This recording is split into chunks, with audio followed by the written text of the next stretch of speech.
People, by and large, in this recovery program for Staten Islanders are trying to lay out something of a vision so that they can accomplish what the city needs.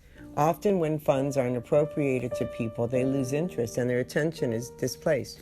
But I think now, with time, 6 years later, people are coming together to realize that through education and planning, with these levees, with the possible seawall, and with just the eventual acceptance of the animals and wildlife returning, the marshlands will be protected for the future. And the nature will return to itself and do what it was always supposed to do, to protect and prevent future erosion.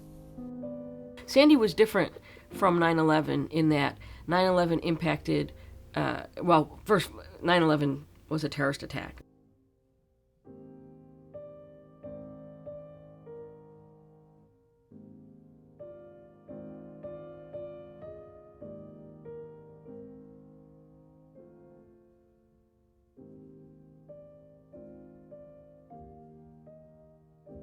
What is truly amazing in terms of was Staten Island prepared for Sandy is the realization that we don't really have a disaster plan in place that all citizens are aware of and that all citizens at different levels of leadership are participating in.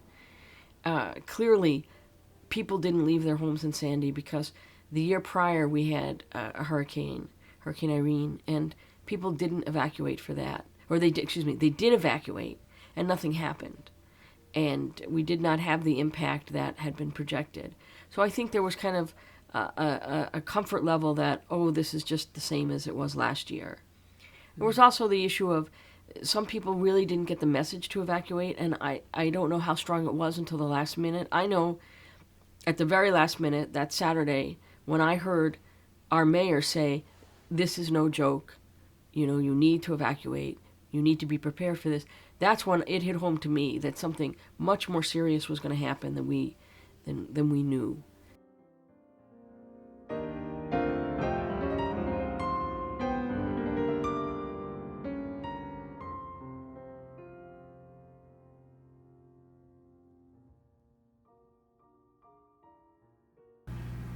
And what happened was it approached our block, and it kept going and going and going.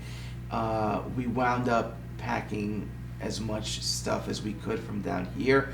We turned the power off, and we ran upstairs, and we were just going to wait it out. I wasn't going down without a fight. I called the cops.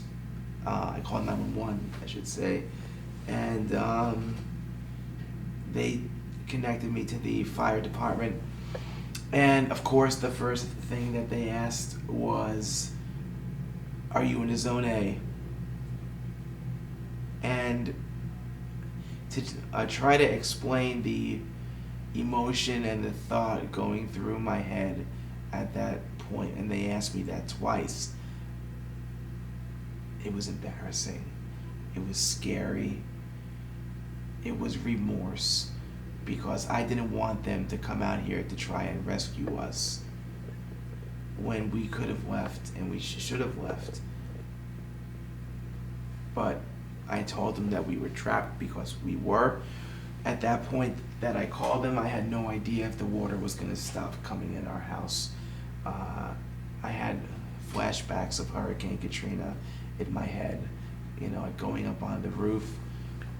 I didn't know what was going to happen.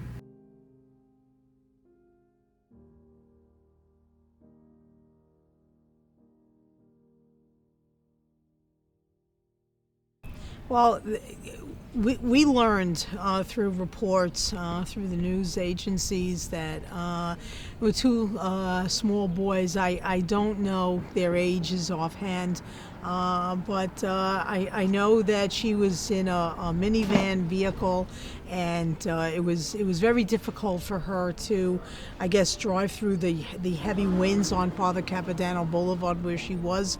But I know she took the boys. I believe she took the boys out. I'm not totally sure, or she left them in the car and then proceeded to go up the back stairs to a home where she frantically banged on the door, literally begging for shelter to protect her and her two boys. And the homeowner was in the home. and he basically denied them access. Rumors are out there, reasons for perhaps, I believe she was, and they were an African American family, but in situations like this, color should not matter. This is people. This is just people. I'm getting the chills just talking about it. It's just a horrific thing. I mean, this storm was bad enough, and then to have to deal and know that all of this tragedy happened on top of that, when they could have been saved. They could have been saved. There's no reason for this to should have happened. No reason. Staten Islanders' spirits shine through their erected tents holding survival supplies. These temporary white plastic safe spaces protected all New Dorp neighbors and many more during Superstorm Sandy.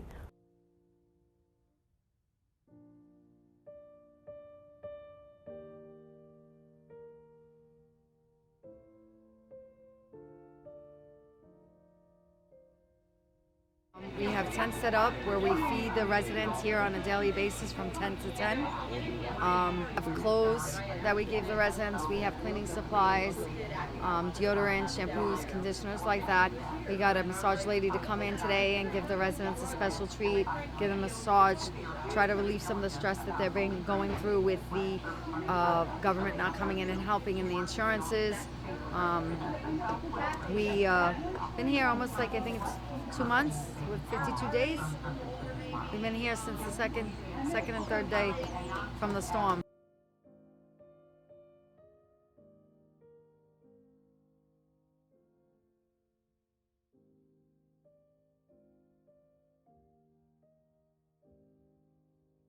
Couldn't get, if you didn't have a supply on Staten Island, you couldn't get it. And that's why it was so important for people to send things in, because there was nothing in the stores. All the underwear was bought out, all the blankets, all the towels, all of that went either just prior or just after the stores got up and running. So we didn't have for the people that needed, and people that lost their homes in the flood lost everything, And in the case of 25 people here in Staten Island, they lost their lives as well.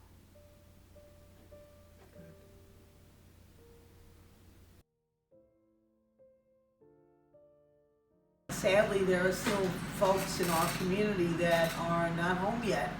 Their homes haven't even been paid attention to. The truth that there's a village within Staten Island, the disaster areas are like walking into the third world. I mean, people are living without lights, they're living without heat, there's electric cords strung everywhere, there's a need to continue to feed people and provide hot food in the area and basic necessities. And the cleaning and the reconstruction goes on very slowly because of the threat of mold and what's been happening in people's houses. There's a perception that, with a green sticker, people can move back into their houses, and that is the furthest thing from reality. And we need to be really cognizant that this is a long-term recovery of a different kind. 9/11 was a long-term emotional recovery. This is a long-term physical recovery, in the sense that people's homes need to be rebuilt. Decisions have to be made about whether people can return to the beach, whether psychologically people can return after having been rushed by water in their houses and swimming out their windows and being rescued by boats in their streets. The trauma of that impact to the children who lived in the neighborhood. I spoke to one 8-year-old boy last Saturday. I took to the Children's Museum for a party, and he explained to me that he went to his uncle's house and that a wave took his house away and that all the people in his neighborhood died. Now, I know that all the people in his neighborhood didn't die, but in his mind, he escaped and everybody else drowned because he couldn't go back to see them because the neighborhood's been washed out. So, he lives with that impression in his head, whether it's the reality or not. I think the only thing that emotionally saved us was that we stayed. So all of this property here was all taken over by the state of New York, and it's reclaimed and for natural habitat, and there will never ever be houses or structures built on this property again, as they just are not allowed to do it.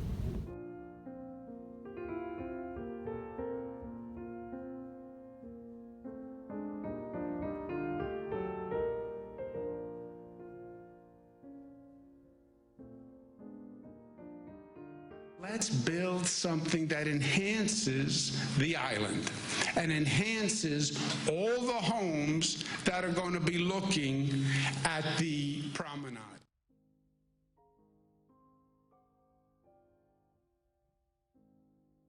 I absolutely love Staten Island. It is the city of my roots. My father's family is from there, and everything that I actually like about myself is part of my Staten Island background. It's the resilience that people showed after Sandy. It is the warmth. It is the family. It's the community.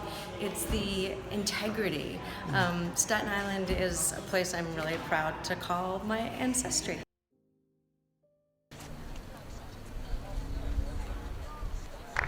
We remember Beatrice Spignolo, Anastasia Rispoli, John Filipowicz, John Filipowicz Jr., Leonard Montalto, Ella Norris, Arthur Kosprat, Angela Drescher, Andrew San Marco, James Rossi, Jack Paterno,